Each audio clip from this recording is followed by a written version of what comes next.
तो दिल्ली में कोरोना की तीसरी लहर को लेकर आईआईटी ने चेतावनी जारी की है। दिल्ली आईआईटी के एक रिपोर्ट के मुताबिक तीसरी लहर में रोजाना 45,000 केस सामने आ सकते हैं।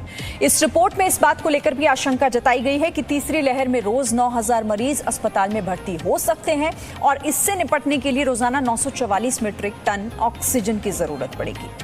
इस रिपोर्ट में यह सलाह भी दी गई है कि दिल्ली सरकार क्रायोजेनिक ऑक्सीजन टैंकर खरीदे ताकि ऑक्सीजन की सप्लाई में बाधा न आए। दिल्ली में तीसरी लहर को लेकर आईआईटी की रिपोर्ट पर चर्चा के लिए हमारे साथ कई खास मेहमान भी जुड़ रहे हैं जो कि आपके सवालों का जवाब देंगे।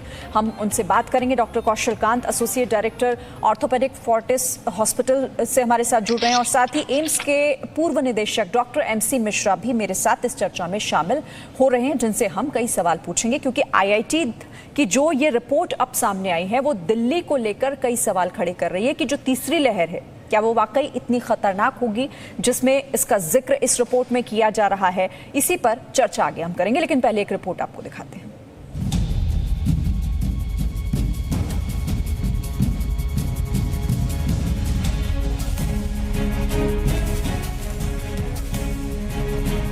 देश की राजधानी दिल्ली कोरोना की दूसरी लहर पर जीत हासिल करने की ओर बढ़ रही है। दिल्ली में करीब 2 महीने बाद कल कोरोना के 1000 से कम मामले दर्ज किए गए हैं। हम आपको दिल्ली में कोरोना के हालात के बारे में बताएंगे, लेकिन पहले आपको दिल्ली में कोरोना कर्फ्यू के बारे में अपडेट दे देते हैं। कल दिल्ली डिजास्टर मैनेजमेंट अथॉरिटी की बैठक हुई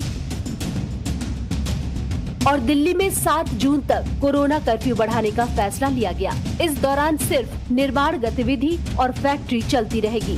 दोनों क्षेत्र से जुड़े लोगों से कहा गया है कि वो इस दौरान कोविड प्रोटोकॉल का सख्ती से पालन करें। दिल्ली में कोरोना कर्फ्यू का अच्छा खासा असर दिख रहा है और यहाँ पर कोरोना के मामले तेजी से कम हो रहे हैं। दिल्ली में पिछले 24 घंटे में कोरोना के 956 नए मामले दर्ज किए गए हैं। इस दौरान दिल्ली में 122 कोरोना संक्रमितों की मौत हो गई, जबकि दिल्ली में कोरोना से पॉजिटिविटी रेट 1.19% हो गई है। इस बीच कोरोना संक्रमण पर आईआईटी दिल्ली की ताज़ा रिपोर्ट दिल्ली सरकार के लिए एक तरह से चेतावनी की तरह है। रिपोर्ट से साफ है कि दिल्ली को कोरोना संक्रमण की तीसरी लहर के लिए तैयार रहना होगा। दिल्ली में कोरोना की अलग अलग स्थितियों और उससे निपटने को लेकर सिफारिशें की गई हैं।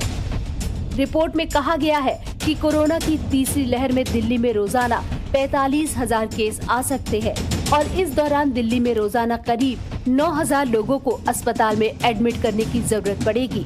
रिपोर्ट में कोरोना की 3 स्थितियों का जिक्र किया गया है।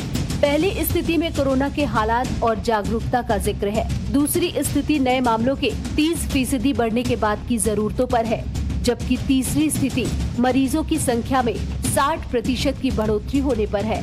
इस रिपोर्ट में कहा गया है कि संकट से उबरने के लिए दिल्ली को रोजाना 944 मीट्रिक टन ऑक्सीजन की जरूरत होगी। दिल्ली सरकार को क्रायोजेनिक ऑक्सीजन टैंकर खरीदने की सलाह दी गई है।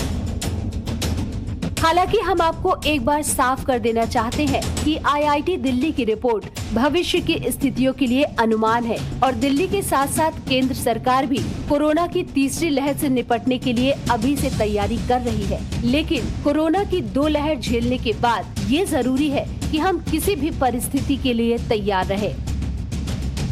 रूफी जैदी, जी मीडिया।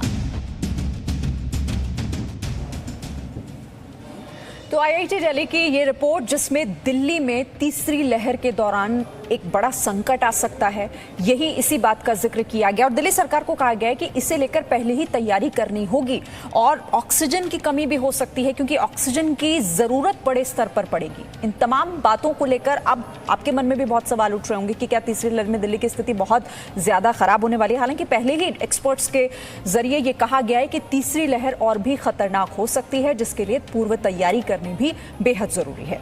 और इसी के लिए मेरे साथ यहाँ पर डॉक्टर कौशल कांत और डॉक्टर एमसी मिश्रा दोनों बने हुए हैं। स्वागत है सर आपका। डॉक्टर एमसी मिश्रा, ये रिपोर्ट आपके हिसाब से क्या कहती है? दिल्ली को लेकर जो एक खतरा बताया गया है कि संकट कितना बड़ा हो सकता है, आप क्या कहते हैं इसे लेकर सर? नहीं, देखिए, ये जो आईआईटी दिल्ली ने जो रिपोर्ट दी है ये दूसरी वेव में संक्रमण के आधार पर तैयार की है और दूसरी वेव में क्या हुआ ये हम सब लोगों ने देखा है। अभी स्थिति थोड़ी संभली है। जो एक महत्वपूर्ण बात बतानी चाहिए थी वो इस रिपोर्ट में नहीं है। वो ये कि ये तीसरी वेव कब आएगी उसका अनुमान उन लोगों ने नहीं लगाया है। ये भी उसी तरह का एक मेरे ख्याल से अनुमान है जैसे गवर्नमेंट ऑफ इंडिया ने एडवाइजरी दी थी डॉक्टर विजय राघवन ने कि तीसरी लहर आ सकती है, तो वो उसी पे आधारित है। और उन्होंने जिस तरह से ऑक्सीजन रिक्वायरमेंट, बेड रिक्वायरमेंट और संक्रमित रोगियों की संख्या बताई है 45,000 आ सकते हैं, तो आ ही सकते हैं। अभी भी आ ही रहे थे पीछे जब ये सेकंड वेव चल रही थी। उसी के आधार पे इन लोगों ने अनुमान लगाया। जो महत्वपूर्ण बात इसमें होनी चाहिए थी वो ये कि थर्ड वेव वो कब अनुमानित करते हैं। लेकिन इसमें वही है कि अगर हम अभी भी, जैसे हम लोगों का मानना ये है कि जो भी अनलॉकिंग की प्रक्रिया है वो बहुत सोच समझ के होनी चाहिए, बहुत केयरफुली होनी चाहिए, क्योंकि अभी सिर्फ 1 महीना ही हुआ है। स्थिति थोड़ी संभली है, ठीक नहीं हुई है, और अभी भी आईसीयूज में रोगियों की संख्या काफ़ी है। जैसे आप भी देख रहे हैं, केवल ऑक्सीजन बेड्स की रिक्वायरमेंट घट गई है और संक्रमण की रफ्तार घट गई है। तो इसका जो सबसे महत्वपूर्ण पहलू होना चाहिए था इस रिपोर्ट का कि ये तीसरी लहर कब अनुमानित है, वो इसमें बिल्कुल भी नहीं है। इसलिए इसको भी मैं वेग ही कहूँगा। लेकिन हाँ, ये तो पता है अब सबको कि अगर इस तरह से संक्रमण बढ़ेगा, रोज़ जो भर्ती मरीज अस्पताल में जिनको भर्ती चाहिए उनकी संख्या, मान लीजिए उन्होंने कहा 9,000 होगी, तो 9,000 बेड प्रतिदिन कहाँ से आएंगे? ये तो संभव नहीं होगा। फिर वही समस्या आएगी जो अभी आई थी पीछे। इसलिए हम लोगों का मानना ये है कि अगर आप लॉकडाउन अभी चलने दें, और काफ़ी सर्विसेज तो ऑलरेडी चल रही हैं, खुली हुई हैं, उसके लिए आप बिल्कुल जो कोविड अप्रोप्रिएट बिहेवियर को फॉलो करते हुए और बहुत सावधानी लेते हुए ही इसको धीरे धीरे आप सर्विसेज को खोलें। क्योंकि एक बार जब पूरा ओपनिंग हो जाती है तो आज़ादपुर मंडी पे आपका कोई कंट्रोल नहीं रहता, शॉपिंग एरियाज में आपका कोई कंट्रोल नहीं था, चांदनी चौक में आप भीड़ पे नियंत्रण नहीं कर सकते, और पार्टीज पे कोई नियंत्रण नहीं रहता किसी का। तो इसलिए हम लोगों का मानना ये है कि अभी अनलॉकिंग प्रक्रिया बहुत स्लो हो, बिल्कुल भी अभी समय नहीं आया है। जब तक हमारा टीकाकरण अभियान में गति नहीं मिलती है तब तक लॉकडाउन को किसी न किसी रूप में चलते रहना है, जिससे लोगों को ये रहे कि अभी देखिए अभी स्थिति सामान्य नहीं है।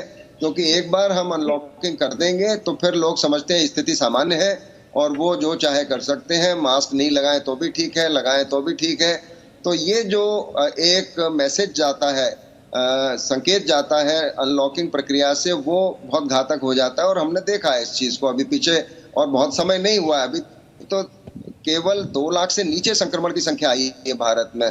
दिल्ली में जरूर 1000 से नीचे है, बट 1000 तो आ रहे हैं ना अभी भी। तो 1000 संख्या रोज आना कोई कम थोड़ी होता है कि आप कहीं नहीं साहब ये खत्म हो गया अगर 1000 लोग रोज आ रहे हैं। अब उनमें से कितने को भर्ती की जरूरत पड़ रही है, कितनों को नहीं पड़ रही है, इसको अच्छे से 1 हफ्ते अनुमान पूरा ठीक से इसका विवेचन होना चाहिए। और उस विवेचना के बाद, उसकी एनालिसिस के बाद डेटा की, तभी अनलॉकिंग प्रक्रिया करें। और इसमें दिल्ली आईआईटी से भी मैं कहूंगा कि आप इस तरह से वेग रिपोर्ट जारी करके आप कोई मदद नहीं कर रहे हैं। आपको ये भी आना चाहिए सामने कि थर्ड वेव आप कम अनुमान लगा रहे हैं कि कब आ सकती है। ठीक है, उसे लेकर इसमें जिक्र नहीं किया गया है। डॉक्टर कौशल कांत, क्योंकि इस रिपोर्ट के मुताबिक अगर गौर करें इस पर, तो रोजाना 45,000 केस आ सकते हैं सिर्फ दिल्ली में तीसरी लहर में। शिरीन जी, जैसा सर ने, डॉक्टर एमसी मिश्रा ने बताया, ठीक बताया कि एक तो इस रिपोर्ट में ये नहीं बताया गया कि टाइमिंग क्या होगी। खैर उस पर न जाते हुए 45,000 केस अगर रोज आएंगे तो आप उम्मीद लगा सकते हैं कि जो पिछले अभी 15-20 दिन पहले जो हमने हालत देखी थी दिल्ली के हेल्थ स्ट्रक्चर की, उससे हमें काफी कुछ सीखने को मिलना चाहिए। जैसे हम लोगों ने देखा ऑक्सीजन की कमी हो गई, मेडिसिन की कमी हो गई, बेड्स की कमी हो गई, तो उसी को असेस करके आईआईटी दिल्ली ने अपना एक प्लान सबमिट किया है। मुझे लगता है कि गवर्नमेंट को जो भी प्लान दिया है उस प्लान के अकॉर्डिंग तैयारी करनी चाहिए। और इस बार सबसे बड़ी बात, जो खास बात सुनने को आ रही है, सुनने को क्या आ रही है, जैसा देखा जा रहा है, यूके में भी देखा गया, यूएस में भी देखा गया कि वहां पर वो ग्रुप जो अभी तक इन्फेक्टेड नहीं था, स्पेशली यंगर एज ग्रुप, उसमें भी वैक्सीन, उसमें भी इन्फेक्शन रेट ज़्यादा हो रहा है, और जिसके लिए हमारे पास इक्विपमेंट एंड इंस्ट्रूमेंट, बच्चों के इंस्ट्रूमेंट एंड इक्विपमेंट जो आईसीयू या एनआईसीयू के होते हैं, वो उतने किसी भी हॉस्पिटल में नहीं होते हैं जितने की शायद रिक्वायरमेंट बनेगी। तो एक्चुअल प्लानिंग तो वहां पे होनी चाहिए कि जो बेबी फ्रेंडली या young children friendly hospital and ICU की जो फैसिलिटीज है उसको इम्प्रूव करना चाहिए। ये सरकारी हॉस्पिटल हो या प्राइवेट हॉस्पिटल हो, सबको अपने अंदर एक इंफ्रास्ट्रक्चर क्रिएट करना चाहिए, क्योंकि एडल्ट आईसीयू के नंबर तो फिर भी थोड़े बहुत थे, या ये कहें कि पिछली 2 वेव से हमें सीखने को मिल गया है, बट बच्चों के आईसीयू के बारे में अभी भी कोई खबर नहीं है। और कोई ये जरूरी भी नहीं है कि मतलब सिर्फ एडल्ट इन्वॉल्व हो, बच्चों का इन्वॉल्वमेंट हो सकता है। और जहां तक सर जैसे बार बार बोल रहे हैं कि टाइमिंग क्या हो सकती है, टाइमिंग के बारे में सर मेरा अंदाजा यह है कि जिस तरीके से चूंकि अभी लॉकिंग प्रोसीजर चल रहा है, लॉकिंग हो रखी है, तो इस सिचुएशन में ये आज से असेस करना बड़ा डिफिकल्ट है कि कब थर्ड वेव आएगी। लेकिन हाँ, अगर जब अनलॉक हो जाएगा उसके करीब 3 से 4 महीने के बाद वेव आने की उम्मीद है, क्योंकि ऐसा हर जगह हुआ है। अभी आपको बताना चाहूंगा, लास्ट 1 वीक टू 15 डेज के बीच की बात है, यूके में अभी करीब 22% केसेस अचानक बढ़ने लगे हैं अलग नए वेरिएंट से। तो मुझे लगता है कि सरकार का डिसीजन साइंटिफिक होना चाहिए, और उसके लिए सबसे जरूरी है हर मेट्रो के या हर स्टेट में सीरो सर्वे होना चाहिए। अगर सीरो सर्वे की रिपोर्ट, सीरो सर्वे में मेरा मतलब यह है कि बॉडी में एंटीबॉडी का टेस्ट करना चाहिए, उस एंटीबॉडी का नंबर अगर 70% पॉपुलेशन में प्रेजेंट है तो उसके बाद अनलॉक करने की प्रक्रिया तेज करनी चाहिए या अनलॉक कर देना चाहिए। जब तक सीरो सर्वे की रिपोर्ट में उससे कम है तब तक हमें अनलॉकिंग नहीं करनी चाहिए, या ग्रेजुअल करनी चाहिए, या कंट्रोल्ड मैनर में करनी चाहिए, जैसा सर बोल रहे थे।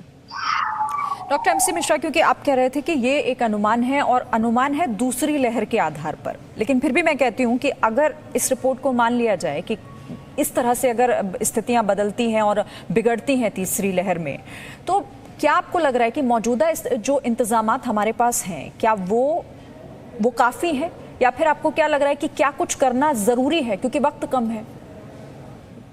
नहीं शिरीन, देखिए ऐसा है कि अगर ये डिजास्टर वाली स्थिति पैदा हुई जैसी अभी हुई थी, तो जितने भी साधन आप बना लीजिए वो अपर्याप्त होंगे, वे पर्याप्त नहीं होंगे। ये सबको समझने की बहुत आवश्यकता है। हम जितना मर्जी है उस पर विवेचना कर लें, डिस्कशन कर लें, साधन सीमित ही एक्सपेंड हो सकते हैं, असीमित नहीं हो सकते, चाहे बच्चों के लिए चाहे बड़ों के लिए। अभी तक का जो एक्सपीरियंस रहा है, विदेश से भी डेटा कलेक्ट किया जा सकता है कि उनके यहाँ अभी यंगर देन 18 साल में कितना हॉस्पिटलाइजेशन हुआ है यूके में, यूरोप में और जगहों पे। अभी तक का जो आंकड़े हैं पहली लहर दूसरी लहर के देखते हुए तुलना में, तो कोई बहुत विशेष बढ़ोतरी बच्चों में 18 वर्ष से नीचे अभी भी देखने में नहीं आई। जैसे पहली लहर में 4% करीब भारत में जो आंकड़ा था स्वास्थ्य मंत्रालय का, उसको आप मान भी लीजिए थोड़ा कम था, लेकिन फिर भी हम अपने सहयोगी से भी जब बात करते हैं जो बच्चों के स्पेशलिस्ट हैं कि आपने कितने बच्चे देखे कोविड के, तो कोई बहुत ज्यादा नंबर नहीं बताते, वो भी अभी दूसरी लहर में भी नहीं ज्यादा नंबर बताते, लेकिन 4% था पहली लहर में और लगभग 6-7% मान लीजिए, 5.8 था 1 मार्च और 10 अप्रैल के बीच में, उसको थोड़ा मान भी लें कि बाद में बढ़ा होगा अप्रैल और मई में, तो आप 7% मान लीजिए। लेकिन गंभीर कोविड नहीं हुआ है बच्चों में अधिकांशतः, और बच्चे घर पर रहकर ही ठीक हो गए हैं और उनको कोई ऐसी समस्या हुई नहीं है। लेकिन अगर बच्चों के लिए ही सुविधा क्रिएट करने की बात आएगी तो हमें जो एडल्ट्स के लिए सुविधा है, अगर मान लीजिए बच्चे ज़्यादा आते हैं बड़े कम आते हैं, तो उसमें कुछ उपकरण जैसे डॉक्टर कौशल कांत ने कहा उनका इंतजाम तो करना पड़ेगा, और उसी तुलना में करना पड़ेगा कि कितने आएंगे, कितने गंभीर होंगे, उसके लिए कितना क्रिटिकल केयर बेड की आवश्यकता है, वो करना पड़ेगा। और उसमें बच्चों के उपकरण इसलिए महत्वपूर्ण हो जाते हैं कि उनमें जो वेंटिलेटर के लिए ट्यूब वगैरह डालते हैं वो साइज फर्क होता है, उसके लिए लैरिंगोस्कोप यूज करते हैं वो भी साइज फर्क होता है, ऑक्सीजन का भी थोड़ा रिक्वायरमेंट है, मास्क वगैरह है वो भी दूसरे साइज के चाहिए होते हैं। बिस्तर तो आप किसी बिस्तर पे भी लिटा सकते हो, वो इतना कोई महत्वपूर्ण नहीं होता है। और स्पेशलिस्ट क्रिटिकल केयर वाले वो बच्चों को भी देख लेंगे, जो अभी तक देख रहे थे, नर्सेज भी देख लेंगी। थोड़ा बहुत उसमें ट्वीक करना पड़ेगा कि जो बच्चों में जिनका ज़्यादा एक्सपीरियंस है उनको भी हम लोग उपयोग में ला सकते हैं ह्यूमन रिसोर्स को, लेकिन एडल्ट क्रिटिकल केयर स्पेशलिस्ट बच्चों को भी देख सकते हैं। बच्चे वाले क्रिटिकल केयर स्पेशलिस्ट बहुत ज़्यादा देश में है नहीं, तो वो भी इसमें सहयोग दे सकते हैं। नर्सेज को तैयार करना पड़ेगा। तो ये कुल मिला के एक प्रिपेयर्डनेस की एक्सरसाइज तो ज़रूर होनी चाहिए, जिससे हम लोग को ऐसा ना हो कि टेकन बाय सरप्राइज जिसे कहते हैं, कि अचंभित हो जाए कि भाई ऐसा कैसे हो गया। तो इस पे विचार करना जरूर अवश्य है। और जो कैपेसिटी बिल्डिंग अभी हो गई थी सेकंड वेव के दौरान, उसको अभी डी नोटिफाई नहीं करना है बहुत जल्दी, क्योंकि पिछली बार 1 फरवरी को डी नोटिफाई कर दिए थे कोविड हॉस्पिटल्स, जितने भी Covid hospital take over the जैसे यूपी में मुझे मालूम है, तो 1 फरवरी से वो डी नोटिफाई हो गए। तो वो प्रक्रिया अभी नहीं करनी चाहिए, उसको अभी प्रिपेयर्डनेस के मोड में ही रखना उचित होगा। और काफ़ी हॉस्पिटल्स ने ऑक्सीजन प्रोडक्शन की क्षमता बढ़ा भी ली है इस दौरान, पिछले 4 हफ्तों में, वो भी काम आ जाएगी। तो ये मैं समझता हूँ कि ये जो वार्निंग है, चाहे IIT दिल्ली की हो या डॉक्टर विजय राघवन की हो या जैसे और लोग कह रहे हैं, लेकिन काफ़ी एक्सपर्ट्स का मानना ये भी है कि जो अनुमान लगाए जा रहे हैं कि हम क्यों ऐसा माने कि जब पहली लहर में बच्चे सीमित संख्या में संक्रमित हुए, दूसरी में भी सीमित संख्या में संक्रमित हुए, और अगर यही हमारा कोविड अप्रोप्रिएट मैनेजमेंट चलता रहा तो हम क्यों ये कह रहे हैं कि बच्चे ज़्यादा संक्रमित होंगे तीसरी लहर में। लेकिन ज़्यादा हो सकते हैं, उसके लिए तैयारी करना उचित है। और कुछ एक्सपर्ट्स इससे सहमत भी नहीं है, वो भी बात सच है, लेकिन it is always better to be prepared than taken by surprise. जाहिर तौर पर, क्योंकि अनुमान ही सही, लेकिन उसे हम नकार नहीं सकते, दरकिनार नहीं कर सकते, उसके बिहाफ पर ही सही, लेकिन हमें तैयार रहना होगा। डॉक्टर कौशल कांत, जैसे कि डॉक्टर मिश्रा भी कह रहे थे कि ये तमाम उपाय हम कर सकते हैं ताकि जब ज़रूरत हो तो हमारे पास वो चीज़ें मौजूद हों हमारे हाथ में, लेकिन ये जन भागीदारी के बिना भी मुमकिन नहीं होगा, क्योंकि अगर इतनी बड़ी स्थिति आती है, इतने बड़े स्वरूप में अगर चीज़ें बिगड़ती हैं या फिर बुरे हालात होते हैं, तो सबको अपनी भागीदारी निभानी होगी, लोगों को भी ध्यान रखना होगा। जी हाँ, बिल्कुल। जब तक कि ये समझ लीजिए कि जो सेकेंड लहर आई है उसमें सबसे ज्यादा रिस्पॉन्सिबिलिटी तो हमारी ही रही है ना। हमने कोविड अप्रोप्रिएट बिहेवियर नहीं किया, हमने चीजों को लाइटली लिया, हमने डॉक्टर्स की, स्पेशलिस्ट की एडवाइस को माना कि चलता है, किसी का मास्क प्रॉपर नहीं रहा था। कोविड अप्रोप्रिएट बिहेवियर हम खाली टीवी में सुनते रहे थे, सड़कों पे कभी नजर नहीं आया। तो सबके साथ साथ हम सब की, यानी सिटीजन की रिस्पॉन्सिबिलिटी उससे ज्यादा होती है।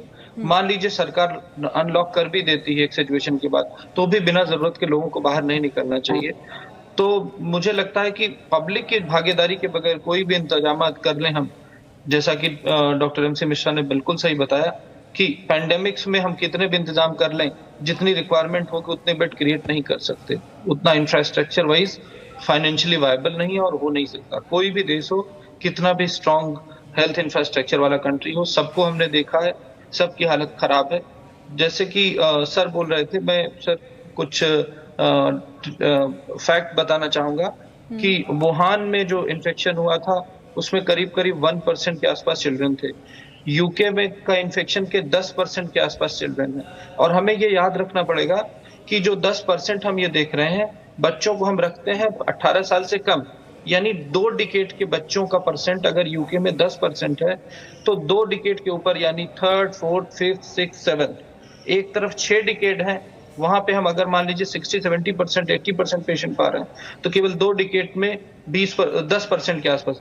यूएसए में 14% जो है बच्चों का इन्फेक्शन रेट है। अपने इंडिया की अगर हम बात करें तो 0 से 1 ईयर के 10 ईयर के बीच में करीब 3% बच्चे का अभी तक इन्फेक्ट हुए हैं, और 10 से 20 साल की उम्र में करीब करीब 9% के आसपास बच्चे इन्फेक्ट हुए हैं।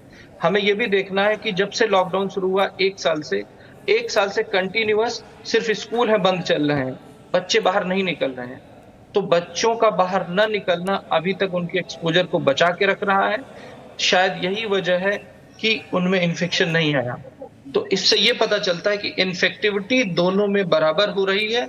हाँ, चूंकि बच्चों का एक्सपोजर कम है और बच्चों में जो ACE2 इनहिबिटर होता है, रिसेप्टर होता है जिसपे ये वायरस अटैच होता है, उसका अटैचमेंट उतना स्ट्रांग नहीं जितना एडल्ट में है बिकॉज ऑफ मैच्योरिटी।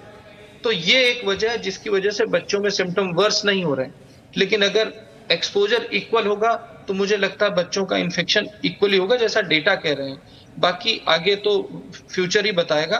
तो कोई भी जो भी साइंटिफिक इनपुट्स आ रहे हैं विदाउट उन पे डाउट किए हुए, मुझे लगता है कि तैयारी हमें इस तरह की करनी चाहिए कि कोई भी हो, बच्चा हो, बूढ़ा हो, जवान हो, जो भी आए, हम 2 बार वेब में हमें ये पता चल गया कि क्या क्या प्रॉब्लम्स आती हैं, क्या क्या सोल्यूशन चाहिए, हमें उसके हिसाब से तैयारी करनी चाहिए। अभी भी देखिए हर चीज, ऑक्सीजन हो कम हुआ, मेडिसिन हो कम हुई, अभी कॉम्प्लिकेशन ब्लैक फंगस में जो मेडिसिन एम्फोटेरेसिन बी यूज होती है वो भी कम हुई, क्योंकि नंबर अचानक बढ़ गए। तो कोई भी डिजीज हो, कोई भी ग्रुप हो, अगर नंबर अचानक बढ़ेंगे तो ये अफरा तफरी का माहौल आएगा और उससे बचाने के लिए तैयारी जरूरी है।